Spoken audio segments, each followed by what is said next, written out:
When President Donald Trump stepped up to the rostrum of the United Nations in the year 2018, as he proudly highlighted what he described as the major achievements of his first administration, many world leaders in attendance could not contain their laughter, openly chuckling at his bold self-congratulation.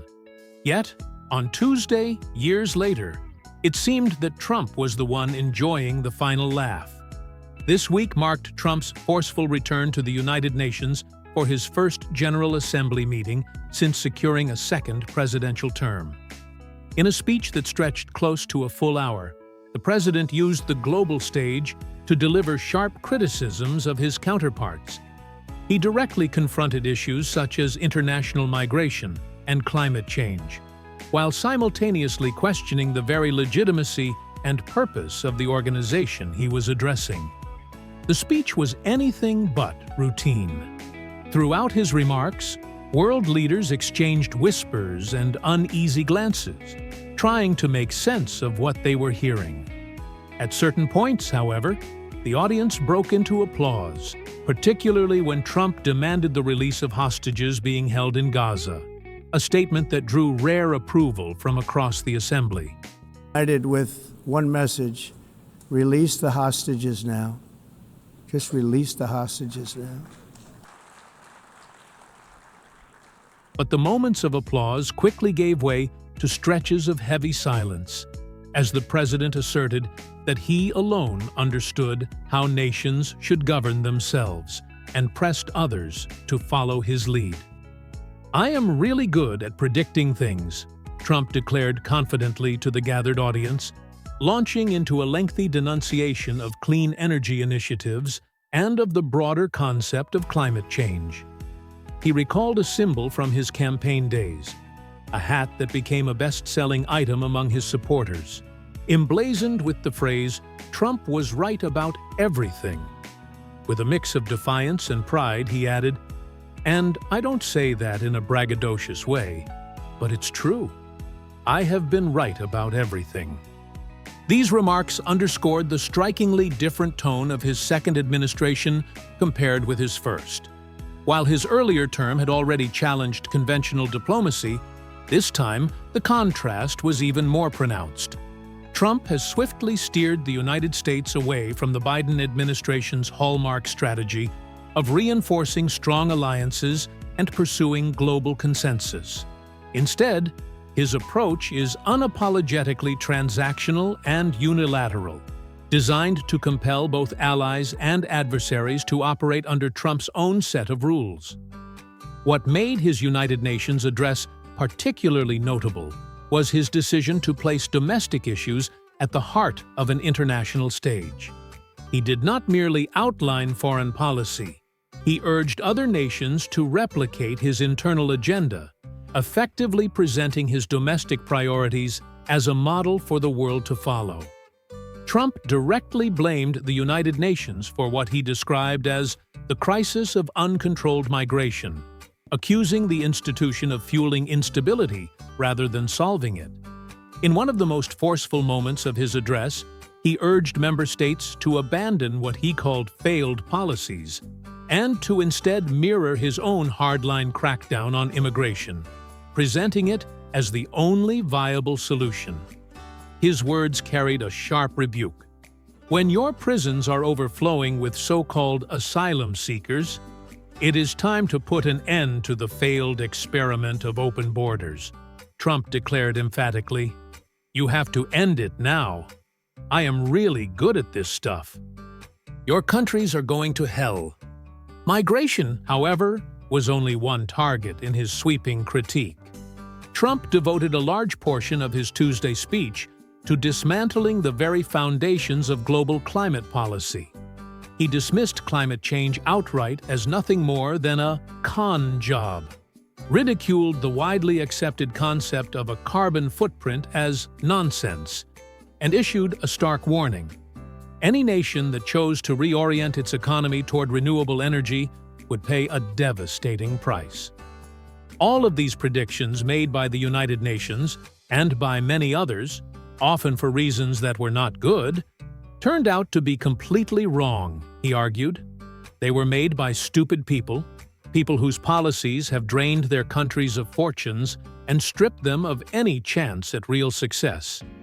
The president, who has often highlighted his role in helping to negotiate peace deals and temporary ceasefire agreements in regions as tense as Armenia and Azerbaijan, Cambodia and Thailand, and India and Pakistan, among others, used his speech to deliver one of the most direct challenges yet to the very foundation of the United Nations mission. Later, I realized that the United Nations was not really there for us. I came to that conclusion only after some reflection. And if that is the case, then one must ask, what is the true purpose of the United Nations? Trump asked pointedly, questioning whether the body had ever fulfilled its intended role. He went on to strike a more reflective yet equally critical note. What is the purpose of the United Nations? The UN has such tremendous potential. I've always said it.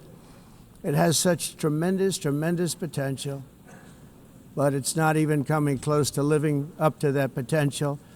Within minutes of the address, White House officials and close allies began to frame the speech as a defining statement of Trump's philosophy on the global stage, an unfiltered expression of his worldview, and a direct repudiation of decades of American foreign policy.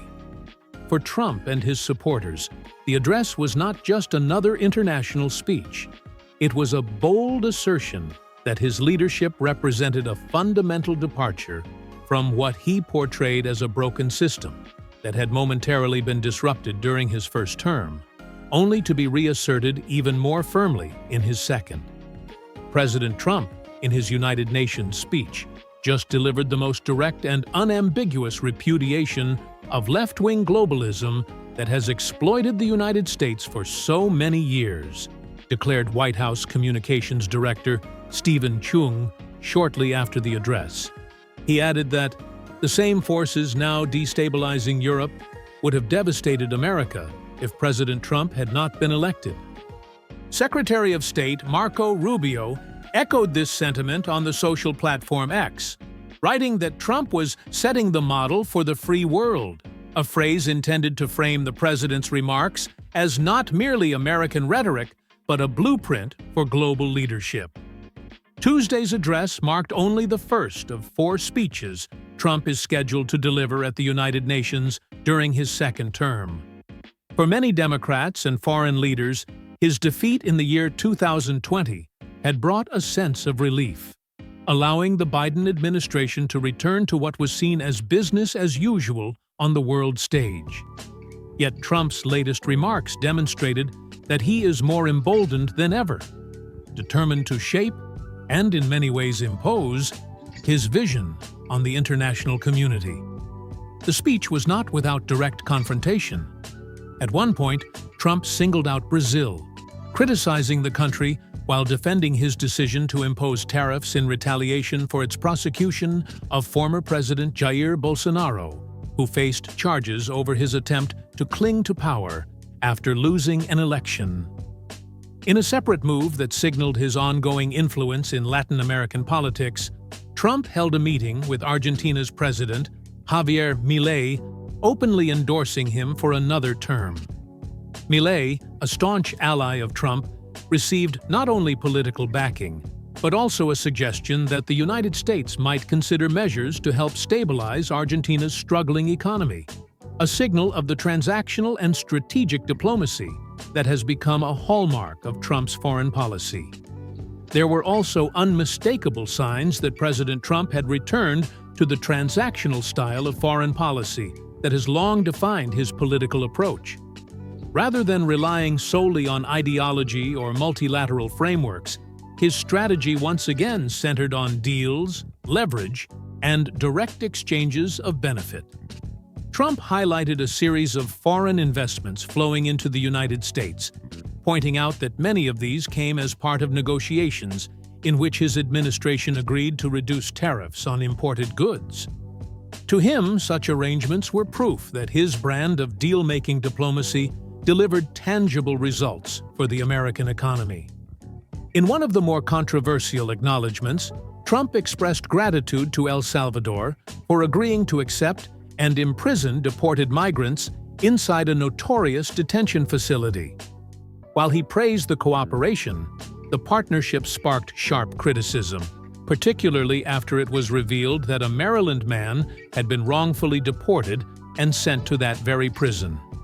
The incident underscored the human costs of such hardline policies and ignited debate over the limits of transactional diplomacy. Yet despite the sharp edges of his address, there were also signs that Trump was not entirely walking away from traditional alliances. In a private pull-aside meeting with Ukrainian President Volodymyr Zelensky, Trump signaled robust support for NATO. He stated that his administration would fully back allied nations in shooting down Russian aircraft that violated their airspace, emphasizing that the United States remained, in his words, very strong toward NATO. Following the meeting, Trump went further in a social media post, declaring that Ukraine, with the support of the European Union, is in a position to fight and win all of Ukraine back in its original form. This statement marked a dramatic shift from his earlier remarks in August, when he had suggested that Zelensky should consider ceding territory to Russia as part of a peace settlement. Finally, during his discussion with United Nations Secretary-General Antonio Guterres, Trump clarified that his criticisms of the institution did not mean he was abandoning it altogether. On the contrary, he sought to frame himself as both a skeptic and a supporter. I may disagree with it sometimes, but I am so behind it because I think the potential for peace with this institution is so great. So I just want to thank you for treating us so warmly. We very much appreciate being with you. Thank you. Pleasure. Thank you very much. Thank you very much.